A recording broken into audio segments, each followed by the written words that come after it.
Hey everyone, welcome to this week's episode of Three Cups and a Dash of Spirituality. Today is a question and answer session, or maybe it's not. Tune in to find out. Let's start the music.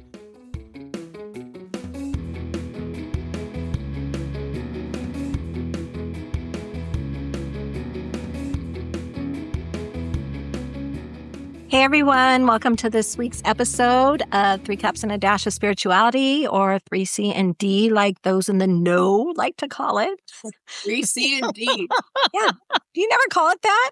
Three C cups and a Three cups. Oh my gosh. He's always got to get nasty. I wasn't trying to be, actually. But anyhow, let me go ahead and introduce my co-host, Stacey. You're looking beautiful. Are you saying hi? I did. I didn't hear you. You had a hi. Hello. Hello. And Carissa. Hi, Carissa. Hello. How are you ladies doing? I'm doing all right. I'm so excited about the questions. Yeah, I didn't even announce that's what we were going to do today. Look excited. We're going to do a whole Q&A session. Before we jump into the Q&A, I had an experience recently. I had some things going on in my house. I moved into the space in July. It's a brand new build.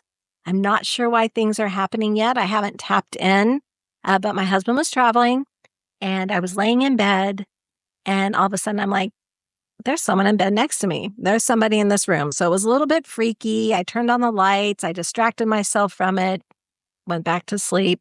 So I'm like, okay, I'm on alert. And then I had somebody come to the house and we were walking through it. We went down into my husband's office space and we were talking about his father who had passed and how he was a police officer because this person's ex-husband had been a police officer also. And one of the TVs behind me turned on all by itself. That's never happened before. And when I looked at the screen, it said, "Hi, Michelle Millen." But I mean, it kind of does that every time you turn on, but that's where my eyes went.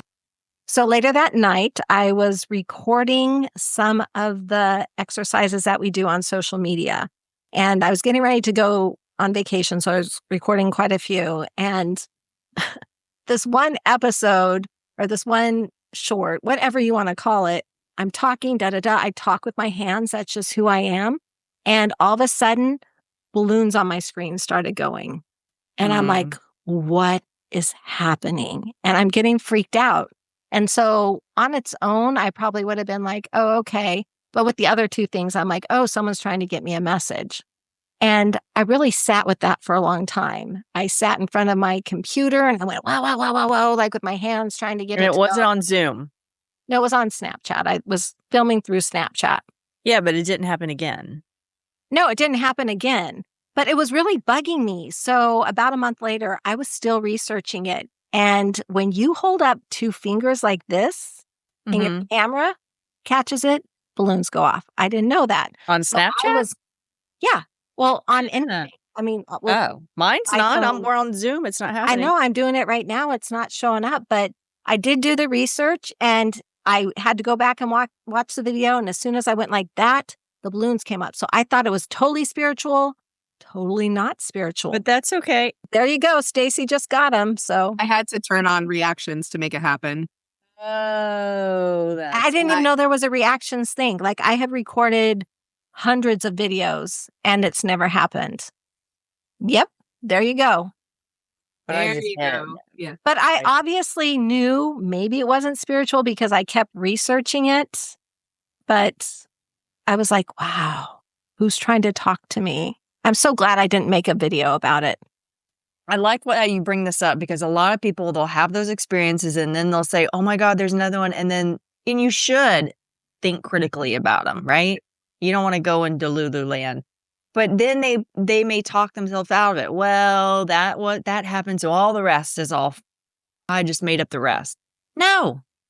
Right. I definitely didn't want to go into Delulu land. I love that word. It's a new one in my vocabulary now. Thank you, Carissa. But I definitely didn't want to put anything out there on social media like, look what happened. And everyone would be like, you're an idiot. All you have to do is do the number 2 with your fingers. Do the number 2.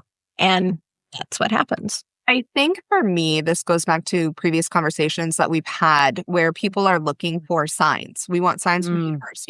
We're talking angel numbers, we're Yeah. talking specific pictures. We're asking for these things, right? And we're Yeah. constantly, especially when we start learning about angel numbers, it's like, I see 1111 everywhere. I see 333. I see all, and we assume every single one of those happenings is going to be spiritual. The reality is it can be. They can all be spiritual. It's that interpretation, that internal interpretation that is kind of the key to the difference between here's a sign, it just happened. And like listening to your story, Michelle, from me, like I still think it's a sign because it was layered with other ones. And it was not like if that had been the only thing that happened, I'd be like, yeah, that's a glitch. Like that does happen. However, whenever you have the layering up of all of that, it's hard to disbelieve and it's hard to just brush it off and say, well, it is what it is. Does that make any sense? It makes complete sense. And again, it was layered with two other things that happened that were very real. I had witnesses downstairs when the TV just came on, and it really was like, hey there, like I see you there. So when that happened, I did think it was just part of the string, but a part of me was like, do a little more research on it because you just don't want to put something out there and have people be like, you're an idiot. No, Technology. nobody is going to be like you're an idiot, especially if you're stepping into this into this life with people who are open to it. Because I'm like, yeah, I absolutely believe it happened. Did y'all want to hear what happened to me recently? Yes. Obviously. Okay, so I am cynical. I mean, I'm open. Y'all know I'm open, but I am cynical. I'm like, I don't know about that. I don't know. That's my thing. I don't know about that. Hey guys, I just wanted to pop in real quick because I forgot to mention something during our fairy talk. My spirit guides were showing me some beautiful insights to share as we were recording. So, the spiritual meaning behind fairies is really about wonder, playfulness, and the unseen magic that supports growth and transformation. And to help keep us grounded, we can also look at it through a psychological lens. Fairies can symbolize our inner child, our imagination, and the parts of ourselves that long to stay connected to mystery and creativity. So, when you see pictures of fairies, or if fairy energy shows up during a shamanic journey or in a meditation, remember to slow down, lean into the magic, and trust that unseen support working with you. Now, back to the show. So, I'm in a shamanism writing course, and it's connecting to nature. And so during one of our journeying, we're connecting to, something. And as I come out of the journey, we're all talking about our stories. And then one lady says, that's fairy energy. And this woman is like a spiritual tour guide for nature. So I've had an interesting conversation, and you just kind of brought this to the forefront because I was actually, for whatever reason, thinking about this conversation earlier that you, Carissa, just kind of really brought up for me. My husband and I were talking one day about writing and about fairy tales and about all of the stories and the things that you see in the different fairy tales. And we were talking about, possibilities. And for some reason, unicorns came up. And I said, I have this belief system ingrained in me for whatever reason. Nobody taught me this, that I believe these things exist on some sort of level, whether it be different dimensions, whatever, insert whatever you want there, because we had to come up with this idea from somewhere. Somebody saw these things somehow, some way, possibly. So when you're talking about fairies and you're talking about these beautiful concepts of just full-on fiction in our lives, like realistically, it came from somewhere, somehow, some way. So I have just a hard time saying, well, it's not real. It can't exist. Because I know that our reality is this big. It's so small that we just don't know. We don't know what's out there. We really don't. And for me, I love to foster critical thinking, and I don't want to go into Delulu land. I really don't, because when I opened up spiritually, I started shifting into that Delulu land a little bit because you can. And I realized that very quickly with me. And I said, oh my goodness, no, we've got to stay grounded in reality. So can you stay grounded for the listeners? Can you stay grounded in reality, but open to all the stuff that may be out there and shake up your world a little bit? I like to step into the belief that these things that we don't necessarily believe in are possible. And that's where I kind of keep my foot firmly on the ground and don't close myself off to what might be, if that makes any. Yeah. And I find the elementals so fascinating. And sometimes I just sit outside, and if I see a spark or something, I'm like, oh, I wonder what that just was. But listening to this conversation, it really has me thinking. We sit here and we talk about our spirit guides, we talk about seeing spirits, and it comes so naturally. And we think people are going to accept that a little bit more than they would when you get into talking about an alien Right. and Yeah, think because that, Bigfoot, things more out there. Why is yeah, that? because we're now opening up to spirit guides. Guardian angels have already been there in the Bible, right? Yes. And so now they're opening. I'm talking about religion. We're obviously talking about religious people and maybe agnostic or Well, here's an atheist. idea then. Let's just put unicorns in the Bible. It would be good. I mean, what timeline are we on? Why are we still reading about the Bible and saying that we're going to go to hell if we go see a psychic? What? Why did I come during this time? Like, this is silly. Because you needed to have the experience. That's why we're here to have the experience of different Yeah. lifetimes and what each of those times mean. What? Why are you laughing? Why is Stacey Sorry. laughing? I'm just envisioning a change in the Bible where instead of like camels or something, we have unicorns and Yeah, that'd be that's what- cute. That'd be cute. Yeah, because I know I would love to have an episode on the different types of aliens. I would love to have an episode on cryptids. I seriously got a picture of a cryptid when I was in Brazil, in I don't Rio even de know. Janeiro. Oh, you sent that picture. I don't even know what a cryptid is, though. I remember you sent that picture, but I don't know what a cryptid is. It's kind of just that lump term for Bigfoot, chupacabras. And that's what I think I Just caught. something Chupacabra, outside just of this, Mothman, those things that something are, outside of this realm, energetic yes, realm. exactly. And it was just really weird because I heard something say, take out your camera, take a picture. And I did.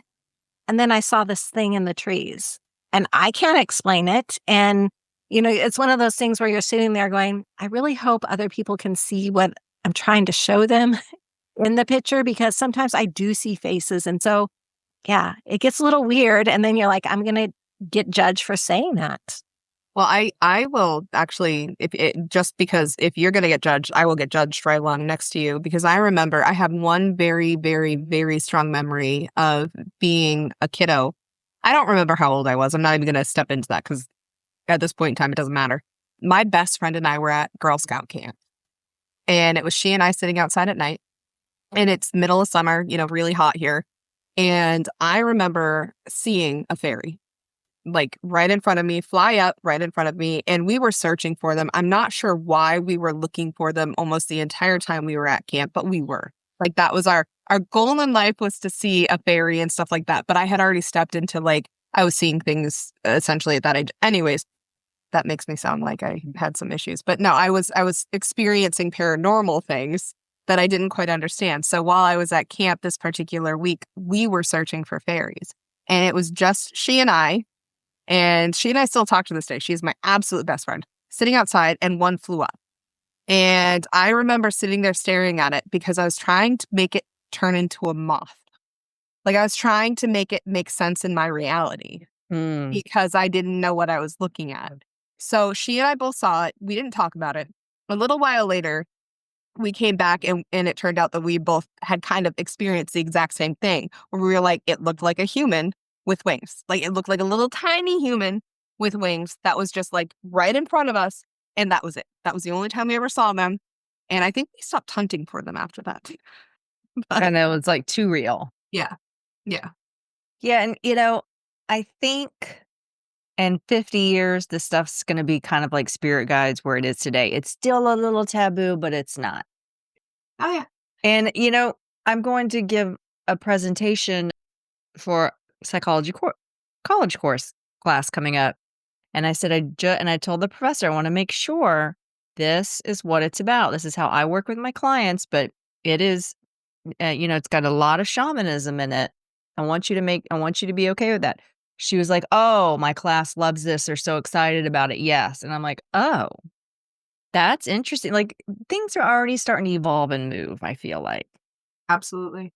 I think we're going to find out, as you said, a lot in the next 50 years. And it's okay if people think I'm weird, but I'm going to stay open to the possibility of. And it just makes life more interesting. It makes me feel like I'm doing my part here to understand. And that's why we're here. We're here to grow, to have these experiences. I'm still a little ticked off at my guides that they waited until I was like in my late 40s to wake me completely up. But I guess that was my soul contract, which I hope we can do a whole episode on soul contracts too. And with your kid contract too, your kids too. Yeah. So Exactly. Go ahead. I'm gonna just jump in here for 2 seconds and pull a Michelle job off right now. We jumped in here on the Q&A, I know, I was and noticing we that. have completely derailed. That's all So right. I know. Oh, I love it. But I feel like maybe, Michelle, if you want to drop a question that you have in there, we can talk. I do have a couple questions here. We may not get through all of them, but that's okay because that's called a carryover for a future Yeah, 1 or episode. 2 There you questions. It'll be go. beautiful. Yeah. Okay. Well, here's the first question. And I'm just looking to see who I'm going to throw under the bus to answer it first. But anyhow, here's the question. In a past episode, you mentioned trickster energy. What do you mean by trickster energy? And how can you tell when you're dealing with a trickster? Oh, you mean like were we talking about stuck spirit, trickster energy? Yeah, or that energy like when we were in the Velisca house where it wasn't exactly transparent. And thinking back, it can come through in so many different ways. So It was Stacey's Perry. contemplating. It So was yeah, and so what do we mean by trickster energy?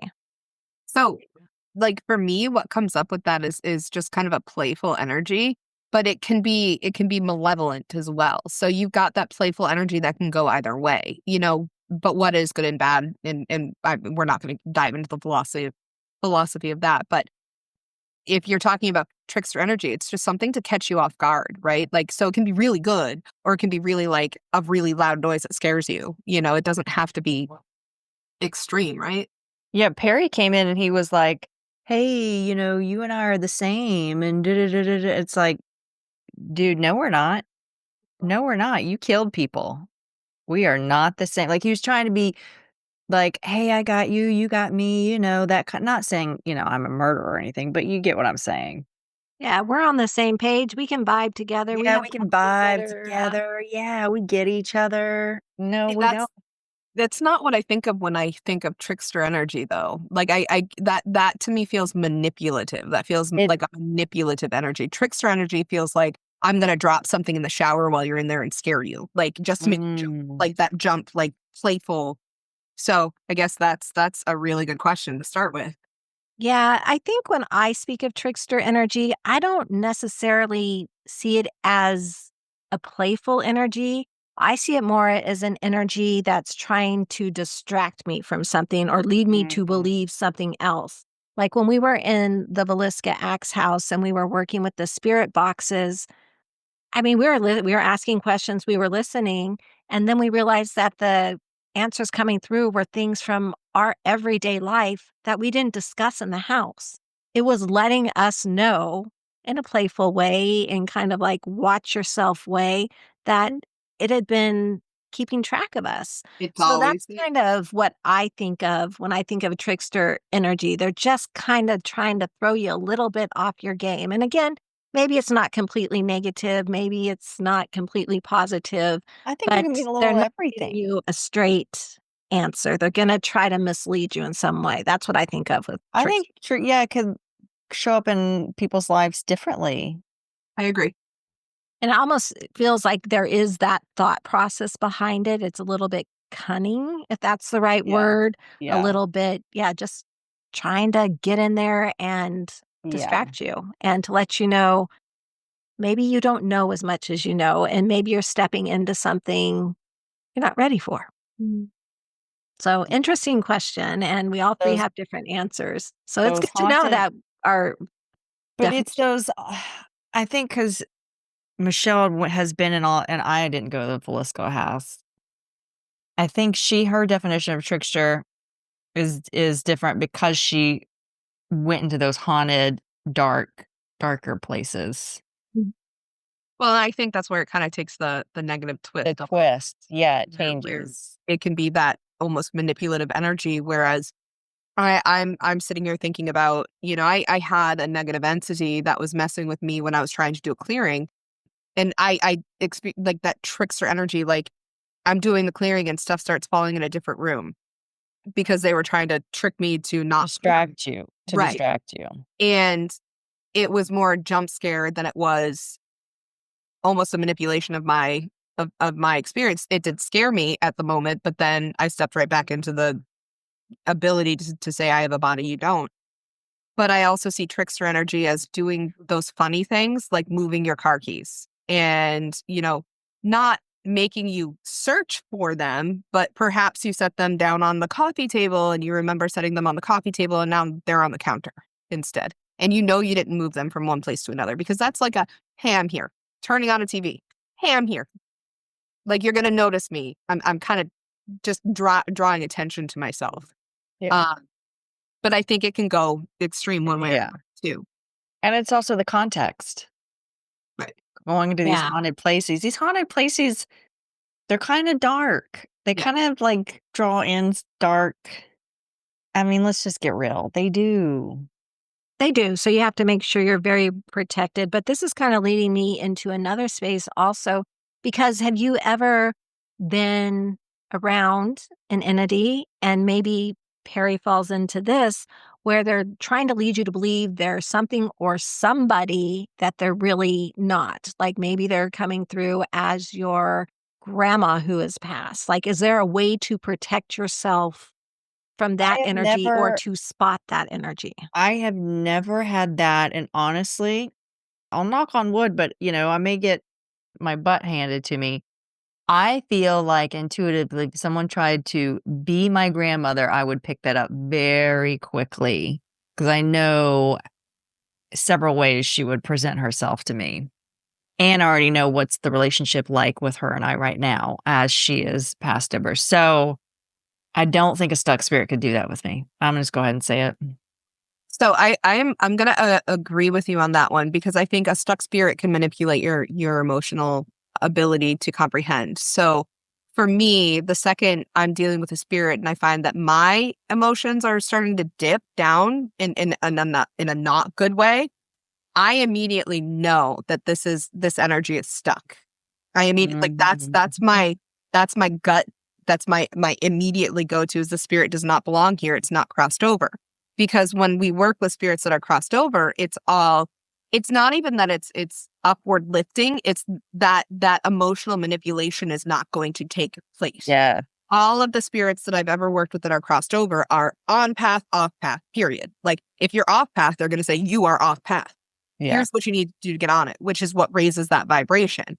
Whereas the stuck souls, the spirits that are not here, that are not ready to cross over or have not crossed over for whatever reason, are the ones that are going to be like, I'm going to play off your emotions and I'm going to impact those and I'm going to make it harder for you to be able to think through these things. So. Yeah. And And I I got definitely had that experience at the Sally house where I did have to exit it because it was pushing that maternal button. And that little kid that crawled in your it back. was just too much. And I had to leave because the little kid, he wasn't the manipulative part, but No. that other energy in there was pushing on those buttons pretty hard. Right. Yeah. And I mean, like for me, that's my biggest, like, that's how I know. And so if, you used the grandmother example, if my grandma shows up and she starts, playing on all of these guilt things or anything along those lines from her life, I would be like, you ain't my grandma, you go away. I don't know what just happened, but Carissa's mic went off. So we're both miming to her that we can't hear her. Whatever you said looked really interesting, though. I will say that. I was going to say, I was so nervous about this and I finally did it. I mean, I had played with my cover picture on my LinkedIn and I put 3 cups and a dash of spirituality, but I finally went ahead and put the podcast down on my LinkedIn Because you know what? This is the intersection of mind, body, and soul. I am about bringing in the spirituality into psychology. I really want that to bridge. Yeah. So I don't remember why I was bringing that up, but there you Well, go. I can piggyback off that because I know when I started my spiritual journey and my spiritual awakening, my emotions prior to spiritual Michelle were so intense, but in the low vibration way. I stepped into anxiety easily. I stepped into distrust easily, all of those things that would bring you down. And then when you step into spirituality and you realize you're just like a part of the bigger picture and there's so much more out there. And yes, maybe this person is acting this way, which is causing you to act this way, but maybe they just don't know better. You find a way to, I don't want to say excuse their behavior, but understand them from a different level, which then allows you to understand everything you're going through at a different level to evolve into that higher vibration. So I get what you're saying. I don't know if that makes sense to you, what I'm trying to say. Well, in the image when you were talking about it popped up was I was in a meditation. I'd planted some flowers and I was connecting to them. And what I was shown is my veins in my body looked like roots and we were sending each other energy. It was really kind of cool. And it was like we're all connected. Yeah. And it's like, why can't we connect all of this stuff together? A thumb just went up. Oh, that was mine. Oh, Finally. finally. But Look at you then go, no. Oh Carissa. my gosh. Yeah. I don't know how it went up because now it won't do. Anything else? But I think but a thumbs up to what we're talking about. I do think it was a thumbs up to what we're talking about. It's I all mean, connected. Like, it's don't all be afraid to connected. put it on your LinkedIn. It is It's all all connected. like we are now realizing through eco psychology how when the land and the earth is not doing well, we don't do well. We're on then that. Oh my God, did it again. That image of my veins, like roots of the flowers, we're all connected. So is spirituality. No, I agree with that. 100%. So it's not weird to say anymore that our mental state is affected when the earth isn't doing well, right? So now we got to evolve about how spirituality, our mental state doesn't do well when we're not spiritually in tune. Well, and I mean, you can even take that just one step seasoner and talk about, I don't know what I just said. I have no idea what just came out my mouth, but you can take that one step further. That's what we were like, and look at seasonal depression. Yeah. Get the areas like I know where I live, seasonal depression during the winter. It can be very serious. Vitamin D Really. deficiency, all of that jazz. You're not connected essentially to the earth like you are during the We're in warm the house because it's cold. and snowing and storming and yeah. So yeah, it's we're all connected. And spirituality, if you're not spiritually connected to what works for you, you're going to be out of balance. Absolutely. Yeah, it's all about bringing it all in tune and being able to step up and realize it is larger than you. And so, what does worry do? It is a thief of joy. What does stress do? It just takes you out of the present moment because you're worrying about everything else. So, for me, spirituality, anyway, and how it works with the rest of my body is it just brings me into the present much more than before. Yeah, that makes sense to me. I have one more question. Well, okay. Well, because we should at least get 2 questions in. Do we have time for one more? Okay, so here's the question. If you had the opportunity to share one piece of spiritual advice with your younger self, what would it be? Oh, don't shut it down. Don't be worried about other people judging you. Don't be worried about being weird. Because I am a little weird. I am. It's just the reality. I'm very different. We all I am too. I think it is a superpower, though. I mean, it is in all of our charts too, by the way. So, Yeah. All right, I love that, Carissa. Stacey, what do you think? get ready for the roller coaster ride. Just Oh, enjoy the ride. yes, because you have out of bound moon. And that is speaking directly to your inner child. Get ready, because that's what out of bound moon means. Enjoy the ride. And it's always going to be like that for you. It just Because makes You Life's work with that. You work with it. Because you never know. You just never know what's going to happen. You don't know what can change. And sometimes stepping into it and riding the ride is the best thing to do. So just enjoy the ride. That was brilliant. I love that. And the only thing I would add to that based on last week's conversation, based on this week's conversation, is to my younger self, I would say, make the time. You think you're so busy and caught up in everything else that you have to give away a part of yourself. You don't. You can find time for it. Just carve out a little time and, baby steps will build to more. And yeah, take the time. I have another one. Yeah. Step into the fear. Step into fear. Do not run from it. I love that too. Y'all are amazing. And I think that's because that's what I need right now, is why that came. Yeah. Step into the fear and just go Yeah. with it. So maybe my younger self or maybe the me now that needs to hear it. Yeah. Well, you'll be a younger self at some point in the future right now. So just remember this. Fair. Yeah, well, we didn't get to too many of the questions and answers, but I think this has been great conversation. And I think it took us exactly where we needed to be. Yeah. I agree. Yes. So Stacey, darling, close out this episode. Darling. Darling, stay classy. Stay sassy. Stay badassy. Until next time, everybody, have a great week. Thank you for listening to this week's episode of 3 Cups and a Dash of Spirituality. If you like what you heard, please know that we have a full library of episodes now available on your favorite podcasting platform. You can listen to it now, or you can download it to listen to later. Also, if you'd like to give us a review, we'd appreciate it. We love connecting with listeners, and thank you in advance.